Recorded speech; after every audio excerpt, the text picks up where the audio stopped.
스포츠 소식 알아보겠습니다. 양시창 기자와 함께합니다. 안녕하세요. 네, 안녕하십니까. 네, 오늘 전해야 될 소식이 참 많은데 일단 축구 소식부터 알아보겠습니다. 이 축구 대표팀이 스리랑카에 8대0 대승을 거뒀죠? 네, 그렇습니다. 모처럼 대승을 거뒀습니다. 어젯밤 화성에서 열린 월드컵 지역 예선 스리랑카전이었는데요.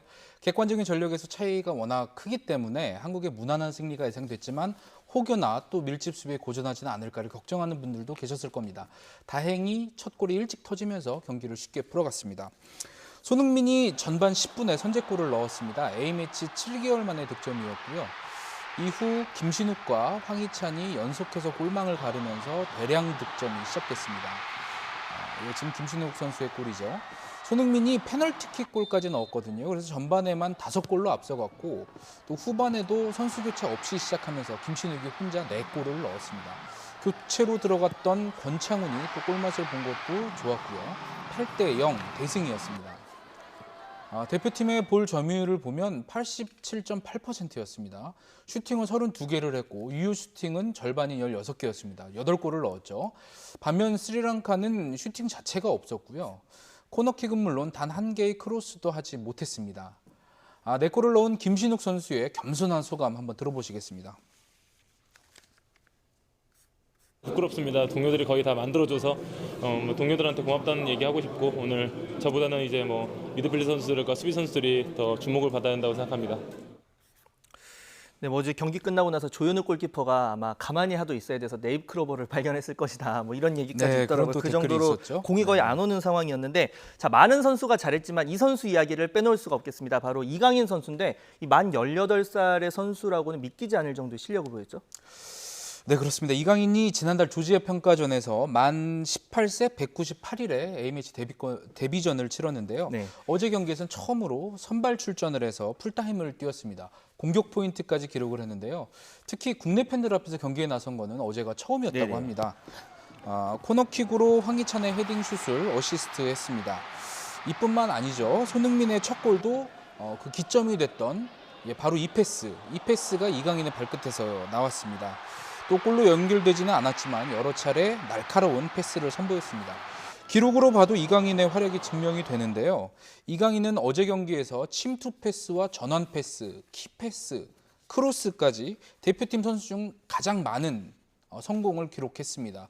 또 드리블까지도 4차례 성공해서 이 역시 대표팀 중에서 가장 많았습니다. 이강인 선수의 이야기를 한번 들어보시겠습니다. 한국 팬들 앞에서 뛴 게 처음인데 너무 응원이 많은 힘이 된 것 같고 꼭 더 열심히 해서 더 이런 자리가 많이 올 수 있게 꼭 더 노력할 거예요. 네, 스리랑카가 사실은 피파 랭킹 중에서도 최하위 수준의 그렇죠. 약체 팀이기 때문에 어제 경기 승리에 도취되는 건 좀 경계해야 될 필요성이 분명히 있습니다. 하지만 이강인이 성인 대표팀에서 이렇게 다른 선수들과 패스 감각을 조율했다는 점은 긍정적인 부분이라고 볼 수 있겠습니다.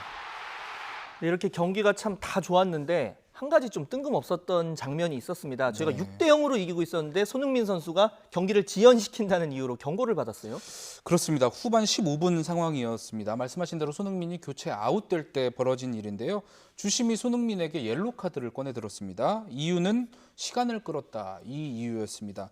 팀이 6대0으로 앞서고 있었기 때문에 사실은 경기 그 결과가 어느 정도 예상이 되는 상황이었는데도 시간을 지연했다는 건 선뜻 이해되지 않는 이유죠. 벤투 감독이 이에 대해서 굉장히 격하게 항의를 했는데요. 기자회견장에서도 그 심판을 굉장히 강도 높은 어조로 비판했습니다. 벤투 감독의 이야기를 직접 들어보시겠습니다. aos 60 minutos de jogo, quando o resultado está com 6-0. Isso para mim é ter uma sede de protagonismo e dizer que agora vai todo contente, agora vai viajar para o Irão e vai todo contente e diz: estive na Coreia do Sul e mostrei cartão amarelo ao Sony. 네, 벤투 감독 네, 아주 굉장히 격앙된 네. 표현이죠. 제가 피파 규정을 살펴보니까 월드컵 지역 예선에서 받은 옐로 카드는 최종 예선까지도 누적이 돼 있는 걸로 현재 규정이 되어 있습니다. 하지만 아시아 축구연맹 AFC에서 지역 예선에서 받은 경고를 최종 예선에는 적용받지 않도록 해달라 이렇게 피파에 요청을 해놓은 상태라고 합니다. 아시아 지역 예선이 다른 대륙보다 경기 수가 많다는 점을 근거로 들었는데요. 현재 피파 승인을 기다리는 중입니다. 피파가 이를 잘 승인해 줬으면 좋겠습니다. 보통 시간 끌 때는 이 약팀이 뭐 강팀 상대로 한 골차 정도로 이기고 있을 때 이런 상황에서나 적용이 될 텐데 좀 심판이 진짜 벤투 감독 말대로 좀 이상했던 것 같습니다. 자, 다음은 야구 소식 알아보겠습니다. 키움이 이제 LG를 꺾고 플레이오프로 올라갔죠. 그렇습니다. 키움이 어제 열린 준 플레이오프 4차전이었습니다. 여기서 승리하면서 시리즈 전적 3승 1패로 플레이오프에 진출을 했습니다. 3차전에서 주춤했던 타선이 살아났습니다.